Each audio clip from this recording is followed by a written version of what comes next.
Young and the Restless, March 4th, 2026. Recap. Today on Young and the Restless, Victor gains the upper hand against the Abbotts. Nick and Sharon receive a chilling message, and Kane doesn't exactly play fair. Previously, Audra and Claire finally called a truce, and Daniel accused Sharon of meddling in Tessa's affairs. The episode kicks off with Daniel joining Kane on the train. Kane tells him that Phyllis is all about money and power, but even with everything she's achieved, she's not happy. Without her kids, all her accomplishments feel hollow. Kane believes that if she had her family back, she might reconsider her path. Daniel, naturally, needs more than Kane's gut feeling. Kane wishes he could give him a simple answer, but he's seen how heartbroken Phyllis really is. Daniel assumes she'll just get over it. He thinks Kane wants him to forgive Phyllis, so she'll have a change of heart and release Lily. Kane argues that Phyllis now has nothing but Newman, and if that stays the case, she'll never let go. They spar over whether she even feels remorse. Daniel doesn't buy it, but Kane is convinced something has shifted.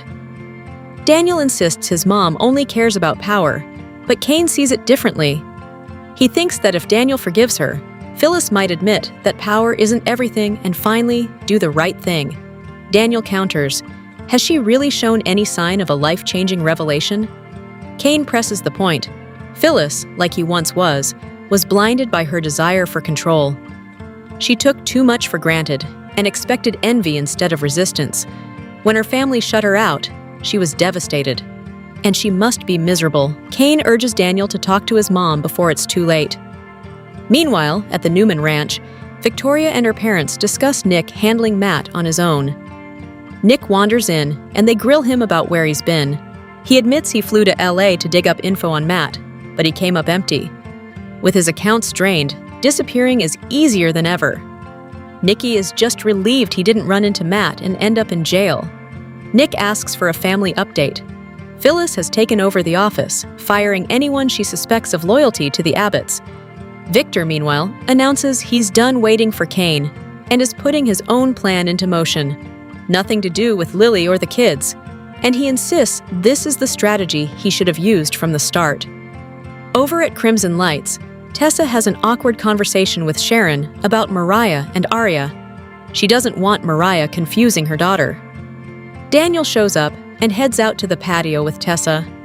Nick arrives shortly after, and Sharon admits how worried she's been.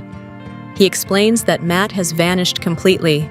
They speculate that maybe Matt's left the country, but then Nick gets a text from Matt himself. A simple, chilling, "Sorry I missed you in LA." Sharon gasps. Meanwhile, on the patio, Daniel asks Tessa what he should do about his mom. She doesn't think he should quit. If she were in his shoes, she'd give Phyllis another chance. Daniel reflects. Could he make the same case for Mariah? If she came back, would he risk losing her too? I was wondering what she'd do. She admits it's a valid question. To me, it seems she's already made up her mind. She's not convinced Mariah even cares about her forgiveness, and honestly, she's fought as hard as she can. At this point, she's ready to move on. Meanwhile, at Billy's, Sally notices the "I love you" he wrote on her hand. I didn't realize how much that would catch her off guard. Billy's surprised to see her up, clearly wondering if she's having second thoughts about them getting back together. And then, she kisses him. Right after, she asks him to confirm that he's never going to lie to her again. He swears he won't. They agree on total honesty.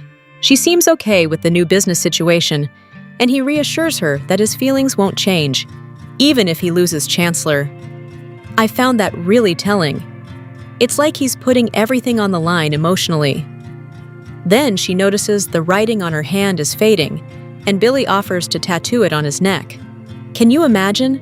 To me, that's classic soap opera devotion. She sees the love in his eyes, and he's talking about how they should keep evolving and never let each other go. He's already thinking about them becoming the ultimate power couple of Genoa City, and she's clearly intoxicated by his enthusiasm. Billy admits he had serious doubts when she walked away. He says she made him want to be the best version of himself, and then he apologizes for breaking her heart over Chancellor. She hated how ugly it all got, but to me, the striking part is that she never stopped loving him or wanting what he wanted. Billy keeps insisting none of it was her fault, and she admits that her feelings got in the way of really hearing him. I think what's interesting here is how honest they're being, even with the history between them. Billy acknowledges it will take time to get fully back on track, but he's confident they're off to a good start. Of course, no soap reconciliation is complete without an interruption. Phyllis shows up, clearly surprised to see them back together. Then she drops a bomb. There's a snag in their chancellor contract. The lawyers are on it, but Billy's gut immediately kicks in. Is she about to back out and stab him in the back? Phyllis reminds him this is a multinational deal. It can't be settled with a handshake or scribbles on a napkin. Then, with that classic Phyllis sass, she tells him to enjoy his non-professional life in his little socks and walks out. You can just feel the tension. Billy knows something is brewing, and it's probably not going to be good. He tries calling his brother, leaves a message. And then, bam! Victor texts him out of the blue, asking him to come to the ranch. Billy assumes it's Phyllis-related. Meanwhile, Phyllis arrives on the train, frustrated that Kane hasn't won her son over yet. She suggests calling in a third party, Tessa, and Kane asks for 24 hours to try to make it work. Back at the Newman Ranch, Billy gets the news.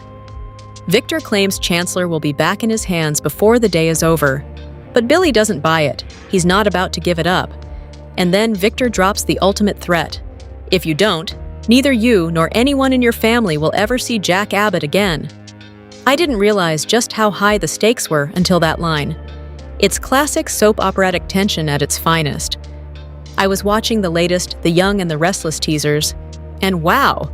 Things are heating up for the week of March 2nd to 6th. The show actually posted some clips early on YouTube, and I couldn't help but notice a few scheming moves and tense Abbott family drama that are going to shake Genoa City. First off, Audra Charles is back at Society, and Holden Novak is once again trying his luck. I have to say, I didn't realize just how persistent he could be. He keeps offering her drinks, and she keeps shutting him down.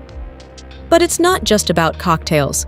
When Holden admits he got rejected for another job, he jokingly tries to get Audra to hire him at Spectra Charles Media. I was wondering if she'd go for it, but of course, she's skeptical. Then things get a little more devious.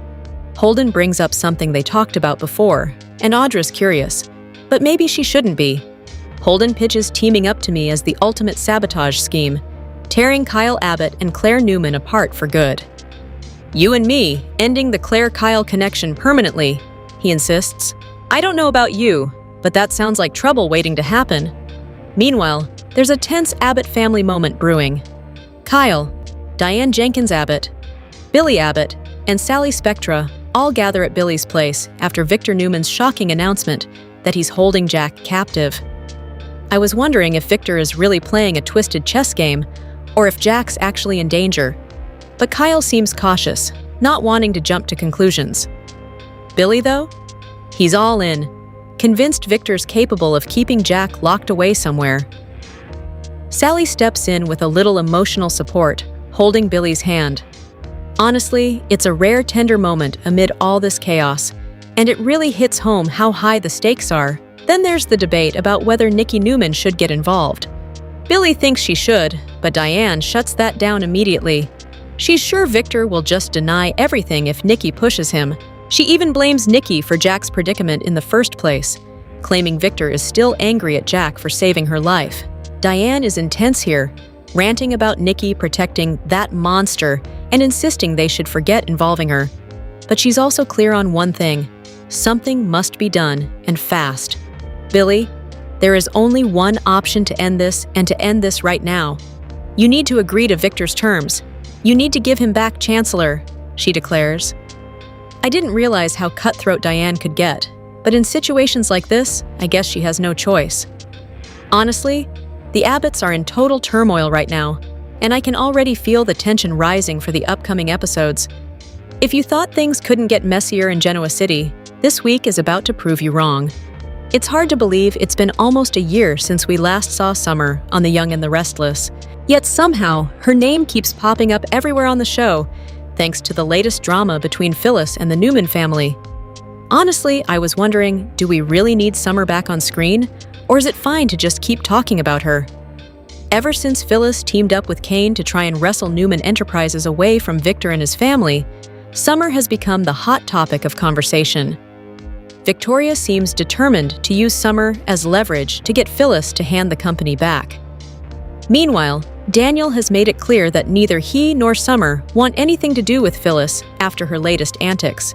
To me, it feels like Summer is mentioned more than she's actually seen, and I can understand why fans are getting frustrated.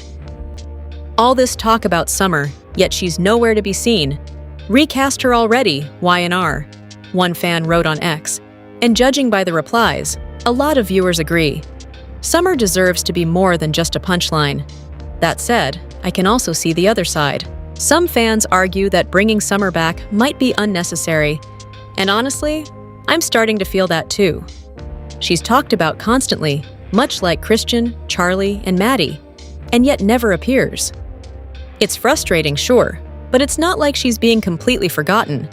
If there's a smart way to bring her back, it would be as a temporary visit, dropping into Genoa City while the Newman Enterprises and Phyllis chaos is unfolding. Nick's ongoing painkiller issues alone could justify Summer popping in for a meaningful storyline.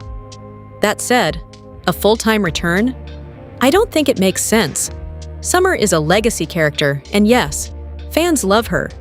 But keeping her constantly on the canvas risks turning her into a wasted opportunity. The character only works if she's given something fresh to do, something that doesn't revolve around rekindling things with Kyle. Otherwise, I say leave her in Milan, where Y&R fans last saw her thriving and enjoying life with a new man. If a short visit isn't in the works, then honestly, just talking about Summer is fine. It's an unpopular take, maybe, but it actually works. The character stays relevant. The writers don't have to cast an actress for a storyline that might go nowhere, and fans still get to feel that Summer hasn't disappeared completely. The Young and the Restless. Tuesday, March 3rd, 2026. Recap. I think the day really revolved around confrontations and hard truths. At Crimson Lights, Daniel caught up with Sharon about Mariah, and the tension was immediate. Sharon confirmed that Mariah was back home and staying with her, but she was clearly struggling. Daniel pointed out that Tessa hadn't seen Mariah since their first run-in after Mariah returned to Genoa City, and Sharon admitted it would be too difficult for Mariah to face Tessa right now. Sharon seemed genuinely concerned about her daughter. Mariah's recovery was slower than expected. She was grappling with the reality of abducting Dominic and dealing with intense guilt and depression. Sharon felt it was unfair to Mariah and even suggested that medication might help her cope. She urged Mariah to lean on Tessa and Arya, but Mariah's shame was keeping her from reaching out. Sharon couldn't understand why Mariah shut them out, because, to her, connection was exactly what Mariah needed to heal. The conversation took a twist when Daniel admitted that he and Tessa had grown closer during Mariah's absence. Sharon, sensing that their relationship might be more than friendship, pressed him for clarity. Daniel was hesitant, but he eventually confirmed that things had progressed between them. Sharon, ever the romantic at heart, hoped Tessa might change her mind and reunite with Mariah. Daniel reminded her that Mariah herself had pushed Tessa away, forcing the divorce. Sharon's desire to fix everything collided with Daniel's reality check. How long should Tessa really wait for Mariah to come around? Meanwhile, Noah stopped by Crimson Lights to see Sharon, and their conversation showed just how much pressure was on the Newman family. Sharon worried about Sienna venturing out while Matt was still a threat. But Noah felt it was important for Sienna to find her own path. They hadn't heard from Nick either, which worried Sharon, but she understood he might be taking matters into his own hands to make sure Matt couldn't hurt anyone again. The story then shifted to Tessa, who ran into Sienna outside Chancellor Cafe. Sienna's back in Genoa City after realizing that Los Angeles just reminded her too much of Matt and the lies their lives were built on. Tessa, seeing her friend finding stability with Noah, was thrilled. Their conversation was warm but tinged with reality. Sienna's joy contrasted sharply with the sadness in Tessa's life. Tessa opened up about Mariah, and it was clear there was no fairy tale ending in sight. She explained that she filed for divorce, not because she wanted to, but because Mariah kept pushing her away. It was a heartbreaking acknowledgement that love isn't always enough. Sometimes timing and choices change everything. Even so, Tessa genuinely wished the best for Mariah, showing how much compassion she still carried despite her own heartbreak. Sienna then reminded Tessa of her past with Noah, but Tessa assured her there were no lingering feelings. It was a mature, grounding moment in a world full of soap opera chaos. Sienna still had lingering fears from her experience with Matt, but Tessa gave her the pep talk she needed. The past can't dictate your future, and love is worth taking a chance on. Looking at the day overall, I was struck by the theme of waiting versus moving on. Sharon wants everyone to reconcile and find happiness, but life in Genoa City keeps reminding them that love is messy, timing is unpredictable, and sometimes you have to let go, even when your heart still hopes. I was watching the latest at Society, and honestly, the tension between Audra and Claire caught me off guard. They bumped into each other, and I didn't expect Audra to hold the door open. It felt like a small olive branch. She even said the feud was over, that there was no point in sniping at each other. Claire, on the other hand, wanted more transparency. She said, if Audra had any animosity, she should just say it straight. No need for whisper campaigns behind her back. Audra didn't see the point in dredging up the past. To her, exposing every little thing they'd said about each other would just reopen wounds. Claire, surprisingly, offered a sense of peace. She said she'd given up on digging into her own past. She no longer cared about the answers. I think there's a subtle acknowledgement here. Both of them have skeletons, but they've gotten good at hiding them.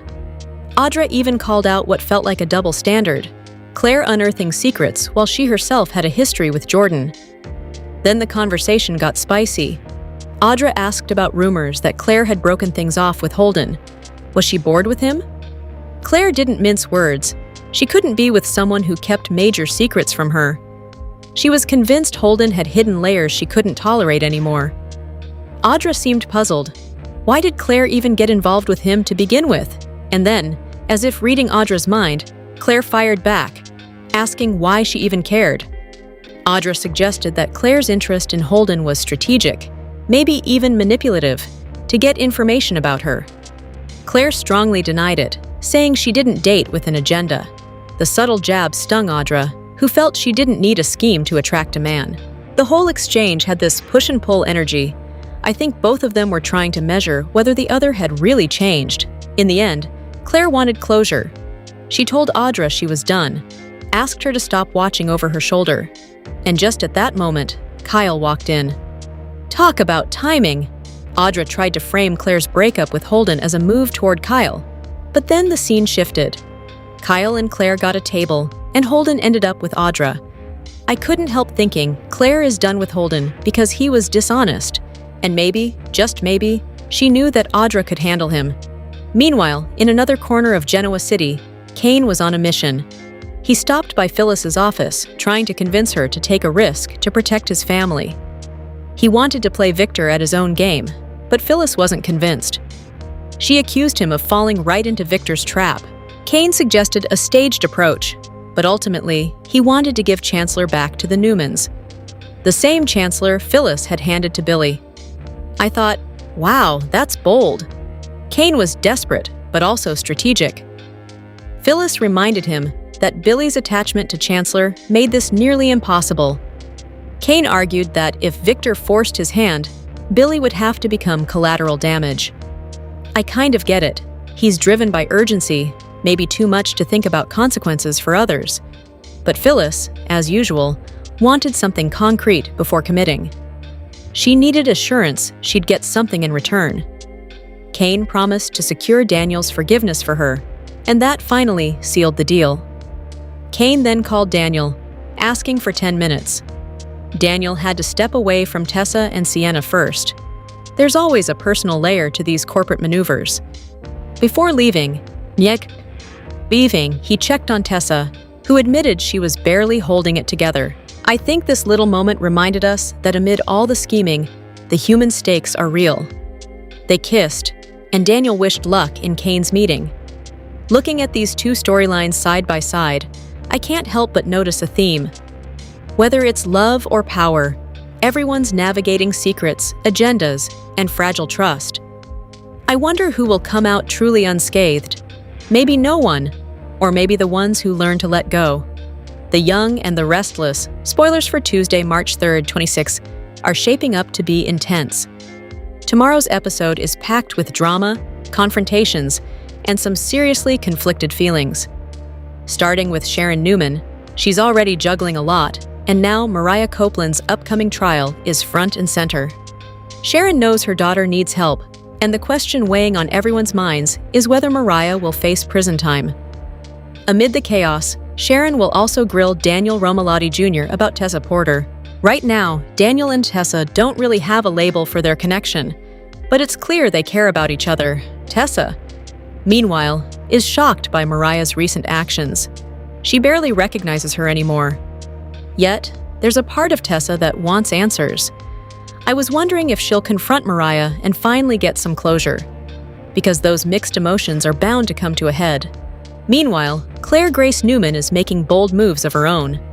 She dumps Holden and prepares to have a serious conversation with Kyle Abbott, clearing the air and figuring out exactly where they stand. Phyllis Summers is also stirring the pot. After playing dirty to get what she wanted, she's facing pressure from everyone to do the right thing. She misses her children, but Daniel and Summer Newman aren't ready to forgive her just yet. I think this is where Phyllis's real challenge lies. Will she finally make amends, or is she about to lose the empire she fought so hard for? My guess is she's not giving it up willingly, so watching that unfold should be interesting. On another front, Kane Ashby is stepping up for Lily Winters, Maddie Ashby, and Charlie Ashby.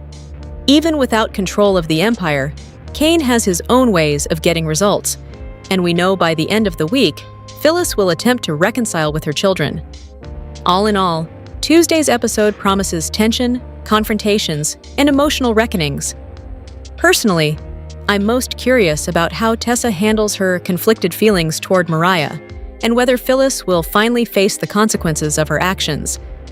I was thinking about Tuesday's episode of The Young and the Restless, and wow, Kane Ashby is really walking a tightrope. He's got a plan that's bound to shake things up, even if it means betraying Billy Abbott. Kane, of course, frames it as doing whatever it takes to get his family back, and honestly, you can see why he feels justified. But still, it's risky. Over at Crimson Lights, Sharon Newman had her radar on Daniel Romalotti Jr. She's digging into his relationship with Tessa Porter. Because, let's be real, it seems like there's more than just friendship brewing there. Daniel admits they've grown close, but insists neither of them planned for these feelings to develop. Sharon seems to understand why Tessa would lean on him, though she's secretly hoping Tessa might reconsider the divorce. I found it interesting that Daniel questions how long Tessa should wait for Mariah Copeland to heal, which sort of flips the script. He's wondering if he's being asked to step back, but Sharon believes Mariah can't truly heal without Tessa. That tension adds a nice layer of complexity to their interactions. Meanwhile, Tessa has a run-in at the Park Cafe with Sienna Bacall, who casually drops that she moved to be with Noah Newman. Sienna also pries into Tessa's love life, making Tessa realize her own romantic future might not have the happy ending she's been hoping for with Mariah. Daniel eventually arrives, and Sienna starts talking about plans to open a Genoa City club with Noah. That felt like one of those small but sneaky moments that hint at future drama. Back at Newman Enterprises, Kane is scheming with Phyllis Summers to lure Victor Newman with a little bait. His ultimate goal? Get Chancellor back to the Newmans and demand his family's return before handing over the rest of the empire. Kane's confident that once Lily Winters and the twins are safe, they can renege on the deal. Phyllis, naturally, doubts it'll work and isn't thrilled about betraying Billy, though she notes that his contract isn't fully executed yet. Kane argues that Billy is just collateral damage, and when Phyllis asks what she gains, he promises to appeal to Daniel on her behalf. I think it's clever. Phyllis agrees to move forward if Kane can get Daniel to forgive her. After Kane arranges a meeting with Daniel to talk about Phyllis, Daniel updates Tessa on the plan. She admits she's not doing great, but appreciates his support, even giving him a kiss. Sienna, witnessing that, has a private chat with Tessa, warning her that Daniel might be falling for her. Meanwhile, Kane updates Phyllis on setting the meeting, but she wants to hear that some progress has actually been made before their deal moves ahead. Over at the coffee house, Noah checks in with Sharon about Nick Newman. Neither has heard from him, and Sharon worries Nick might be off confronting Matt Clark alone, trying to make sure he never returns. Still, she decides to trust Nick's plan, which seems both hopeful and nerve-wracking. At Society, Audra Charles tries to play nice with Claire Newman, but Claire isn't buying it. Claire reveals she's done digging into Audra's past in LA and done with Holden Novak too. Audra, of course, tries to figure out if Claire was only with Holden to get dirt on her. But Kyle Abbott's breakfast appearance shifts the focus. Maybe Claire just wanted to reconnect with her ex. Holden even shows up at the bar with Audra, subtly teasing her about Kyle and Claire, and hinting they should both be honest about their feelings. I have a feeling Audra and Holden could be cooking up some trouble to meddle in Kyle and Claire's reunion. Speaking of which, Kyle hears about Claire's encounter with Audra and admits he wants to spend more time with her. Claire responds with a cheeky, "It's a date," though I get the sense that their story is far from simple. The feud between Claire and Audra isn't over yet, and it's only going to get messier from here. All in all, Tuesday's episode had layers of scheming, romantic tension, and emotional stakes. Kane's gambit, Daniel and Tessa's complicated connection, and the brewing chaos with Audra, Claire, and Kyle make for a packed hour of drama. Honestly, I didn't realize how tangled everyone's motivations were until seeing it all play out. It's soap opera perfection, even though Sally and Billy have officially broken up. I can't help but wonder if there's still a chance for this iconic The Young and the Restless pairing. Lately, Billy seems to be making a real effort to win Sally back, and it's clear she's touched, but some fans feel she shouldn't get tangled up in his chaos again. Billy's track record with Sally has been, let's just say, messy.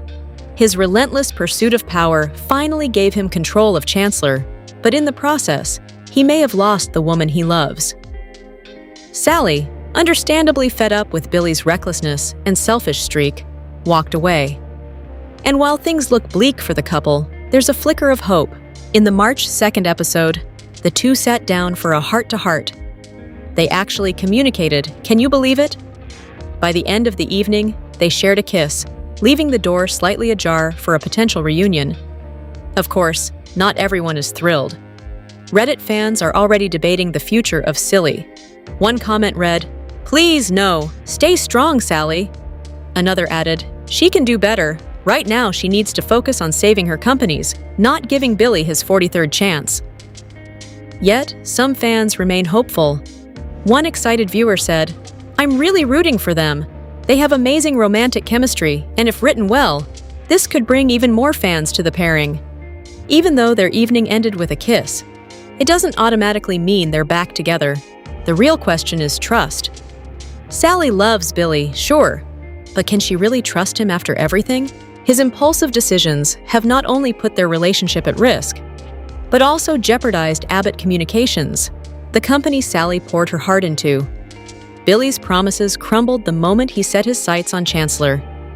If Sally does give Billy another chance, she's gambling with her career. She's merged Abbott Communications with Newman Media and is finally ready to focus on her professional future. But Billy could derail everything with one risky deal with Victor. And speaking of Victor, with Jack kidnapped, Billy might hand Chancellor back just to save his brother. Phyllis and Billy's takeover will eventually unravel. Newman will be back in Victor's hands, and that could leave Sally in the lurch once again, courtesy of Billy's impulsive choices. So, yeah, while a silly reunion is possible, it might come with more heartbreak and chaos than fans, or Sally herself, are ready to handle. On The Young and the Restless, March 2nd, Claire is convinced that Audra is out to ruin her life, and she's determined to beat her at her own game. Desperate to uncover Audra's secret, Claire returned from Los Angeles empty-handed, leaving her frustration simmering. Meanwhile, Audra can't understand what Kyle and Holden see in Claire. To me, it's clear. Audra sees her younger, more impulsive self in Claire, while Claire sees the cold, calculating woman she fears becoming. Their obsession with each other isn't just about rivalry, it's a reflection of their own ambitions and insecurities. Audra isn't just facing a rival, she's staring down the unpolished version of herself. That's the real reason she fears Claire discovering her secret. Confronting Claire would mean confronting her own past. For Claire, it's not just losing Kyle that stings. She's terrified of becoming the same emotionally detached corporate woman that Audra has become. Both women have labeled the other as obsessed, but in reality, they're equally culpable. Kyle is just the arena in which they measure power. Monday's episode made this clear. Claire warned Kyle about Audra's obsession, while Audra confided in Holden that Claire is the one who can't let go. Fans are debating who's right, but the truth is, both women are projecting themselves onto each other. Audra sees her younger, reckless self in Claire. Claire sees a future of calculated detachment in Audra. Neither is truly chasing Kyle. They're chasing what he represents. For Audra, he's a strategic anchor, a way to stick it to the Newmans. For Claire, he's her anchor to a sense of normalcy, a tether to the life she's desperate to hold on to. Their approaches to status couldn't be more different. Claire has finally embraced her identity as a Newman, but she fears the ruthless corporate world that comes with it. Audra, on the other hand, is a social climber who sneers at the Newmans and Abbotts, yet has somehow mastered their killer instinct. Claire is the blood-related Newman heiress trying to fit in, while Audra is an outsider who knows how to play the game. But even she gets pulled into Newman chaos and finds herself on the outs. The truth? Claire and Audra can't coexist in the same circle. There's only room for one power player, and ambition ensures that their mutual obsession is inevitable. At the end of the day, they've both stopped chasing Kyle. They're chasing a mirror. They are, essentially, two sides of the same coin. In Genoa City, where power is currency, you can't have the legacy heiress and the corporate grinder in the same social orbit without one getting crushed. Kyle is just the trophy-keeping score. Even if they call a truce, don't be fooled. A truce is just a pause, a chance to reload before the next clash. In this town, there's simply no room for both of them. I was thinking about the latest twists on The Young and the Restless, and wow, Genoa City is about to get messy. From what I've seen, a major romance shakeup is brewing. Billy Abbott and Sally Spectra are both single again, and honestly, it feels like anything could happen. Who will they end up with next? I have no idea, and that's what makes this so much fun.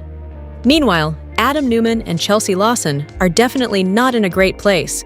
You can feel the tension every time they're on screen. And Phyllis Summers? She's single, scheming, and still has her hooks in multiple bachelors. Classic Phyllis, right? Then there's Audra Charles and Noah Newman. Their chemistry is undeniable, and their history adds even more weight. I was surprised to be reminded of Audra's miscarriage years ago. It was such a painful moment for Noah, and it clearly shaped their connection. Since then, Noah got involved with Sienna Bacall, trying to protect her from Matt Clark, who, let's be honest, has tried to kill her at least once, and probably wouldn't hesitate to try again. Sienna even warned Noah that a romantic relationship between them would be a bad idea, and Sharon and Nick Newman are firmly in agreement. All this sets the stage for Noah and Audra to possibly reunite, and I have a feeling sparks are about to fly. When Noah and Audra ran into each other recently, the tension was palpable. They exchanged glances that practically undressed each other. There's clearly unfinished business between them. As for Sally, she's finally free from Billy and is on the prowl for someone new. With Adam and Chelsea's relationship hanging by a thread, it opens the door for Sally to potentially reconnect with the Newman bad boy. I mean, Adam was head over heels for Sally, but after a booze-fueled night and worrying about his son's mental health, he slept with Chelsea. They both regretted it, but Sally and Billy, Chelsea's boyfriend at the time, couldn't get past it. That messy sequence ended both relationships, leading Adam and Chelsea to circle back to each other once they realized they'd crossed a line. Now, Billy has options. Could he reunite with Phyllis or Chelsea? Both pairings have undeniable chemistry. Personally, I'm secretly rooting for a Billy and Phyllis reunion. Imagine the drama it would cause across Genoa City. From what I can tell, a lot of couples are on the verge of splitting up, swapping partners and stirring up chaos. The next few episodes are shaping up to be a wild ride. To me, the real question is, who do you think Sally will end up with? And could Billy and Phyllis find their way back to each other? Genoa City is about to get very interesting. On The Young and the Restless, March 2nd episode, Claire is convinced that Audra is out to ruin her life, and she's determined to beat her at her own game. She was desperate to uncover Audra's secret during her trip to Los Angeles, but she returned empty-handed, and the frustration is clear. Meanwhile, Audra is baffled by what Kyle and Holden see in Claire. But here's the truth. When Audra looks at Claire, she sees a younger, more volatile version of herself. And when Claire looks at Audra, she sees the cold, calculating corporate woman she's terrified of becoming. Their obsession with each other isn't about love.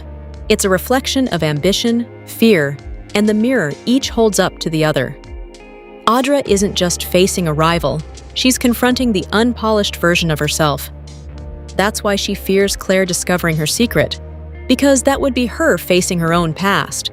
Claire, on the other hand, isn't just losing Kyle. She's staring down the possibility of becoming that same detached, ruthless figure that Audra embodies. Both women claim the other is obsessed, but in reality, they're equally guilty. Kyle has become the chess piece in their battle to dominate the Newman-Abbott orbit. In Monday's episode, Claire warned Kyle about Audra's supposed obsession, while Audra confided in Holden that Claire is the one who can't let go. Fans are debating who's right, but the answer isn't simple. Both women are projecting their insecurities onto one another. Audra sees her younger self in Claire, while Claire sees the future she dreads in Audra. A version of herself shaped by ambition and emotional detachment. It's important to note, Audra and Claire aren't romantic rivals. They're not vying for Kyle's heart, they're competing for what he represents. For Audra, Kyle is a strategic anchor, a way to assert power over the Newmans. For Claire, he symbolizes a tether to normalcy in a life that's constantly pulling her toward corporate and familial pressures. Neither is obsessed with him personally. They're obsessed with the stability, status, and control he represents. Their perspectives on power couldn't be more different. Claire finally embraces her identity as a Newman, but fears the corporate battles and relentless grind. Audra, meanwhile, thrives as a social climber who scoffs at the Newmans and Abbotts, but has mastered the art of infiltration and survival. Claire is the bloodline heiress trying to belong, while Audra is the outsider who knows how to play the game, but only just enough before the Newman drama pulls her back into chaos. The truth is, Claire and Audra can't coexist in the same social circles. In Genoa City, there's room for only one power player at a time, and their mutual obsession is an inevitable byproduct of that ambition. They've stopped chasing Kyle and started confronting a mirror. In many ways, they are two sides of the same coin, each reflecting what the other fears and admires. In a town where power is currency, a legacy heiress and a cunning corporate climber cannot share the same space without one of them getting crushed. Kyle is merely the scoreboard, a symbol of who's winning the game. Even if they manage a truce, don't be fooled. It's just a pause to reload, a chance for the next maneuver. Genoa City isn't big enough for both of them, and the drama is far from over.